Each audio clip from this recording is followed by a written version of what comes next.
La mobilité est un véritable enjeu pour l'accès au travail et parfois le permis de conduire est aussi un permis de travailler. C'est sûrement pour ça que j'arrive pas à trouver de travail. Mais du coup, comment je fais pour passer le permis? Je vais aller me renseigner.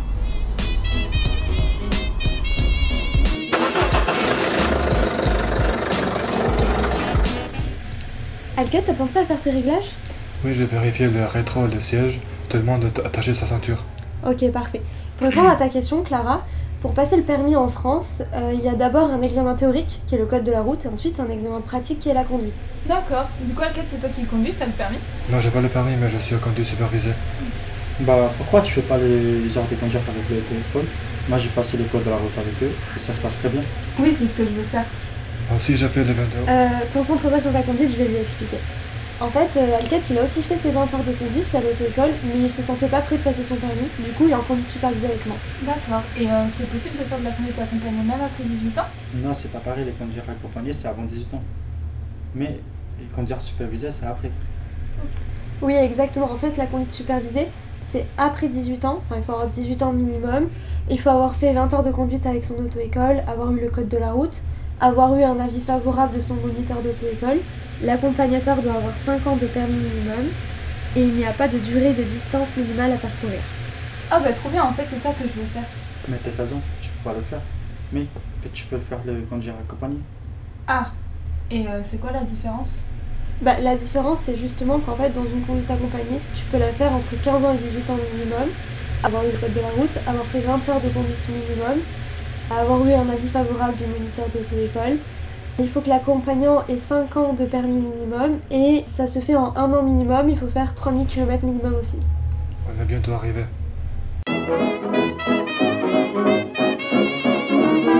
Alors, depuis la dernière fois, tu t'es décidé à passer le permis? Oui, j'ai regardé, mais ça a l'air de coûter cher et je sais pas du tout s'il y a des aides financières. Oui, il y en a plein, je t'explique. Si tu es au RSA, il y a des aides du département de la Gironde sous certaines conditions. Avec Pôle emploi, tu peux bénéficier jusqu'à 1 200 € en fonction de ta situation et de ton projet professionnel.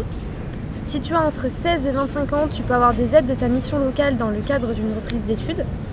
Si tu as entre 18 et 30 ans et que tu es en apprentissage, tu peux bénéficier jusqu'à 500 € d'aide de l'État. Il faut te renseigner auprès de ton CFA. Dans le cadre d'une formation, tu peux avoir des aides de la région Nouvelle-Aquitaine.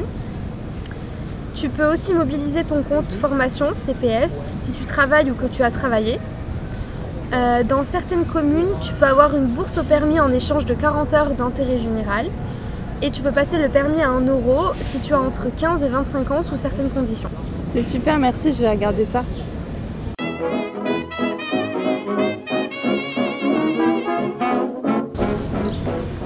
Salut les filles. Salut les filles. Salut!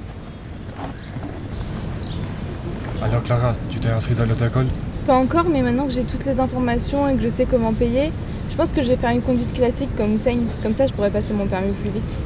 Un monsieur n'avait son permis avant série, c'est pour ça que ça va plus vite. Ah, mais pourquoi tu l'as pas échangé en arrivant en France alors? Bah en fait, il y a une liste de réciprocité entre la France et les autres pays pour pouvoir échanger son permis. Et si ton pays n'est pas dans la liste, tu ne peux pas faire l'échange. C'est pour ça que je dois le repasser. La série n'est pas dans la liste. Ah, je savais pas. Et si ton pays est dans la liste, il faut faire la demande la première année après l'obtention de ton premier titre de séjour en France. Tu vas sur le site de la NTS et tu regardes les conditions pour faire la demande. En l'occurrence, il faut être majeur en France, résident en France, avoir un titre de séjour valide en France.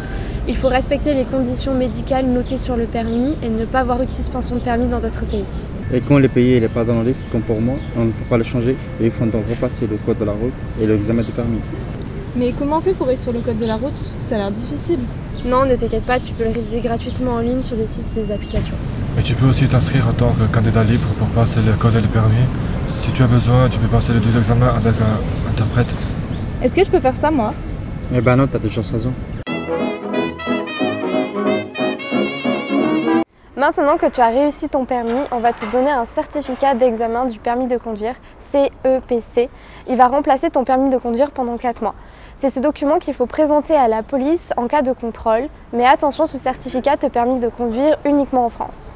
Pendant ces 4 premiers mois, tu dois faire une demande sur le site de l'ANTS pour obtenir ton permis de conduire définitif. Pour faire cette demande, tu devras fournir ton titre de séjour, un justificatif de domicile de moins de 6 mois, un code photo signature numérique et la copie de ton certificat d'examen du permis de conduire. Don't talk about me when I'm gone. Oh honey, though our friendship ceases from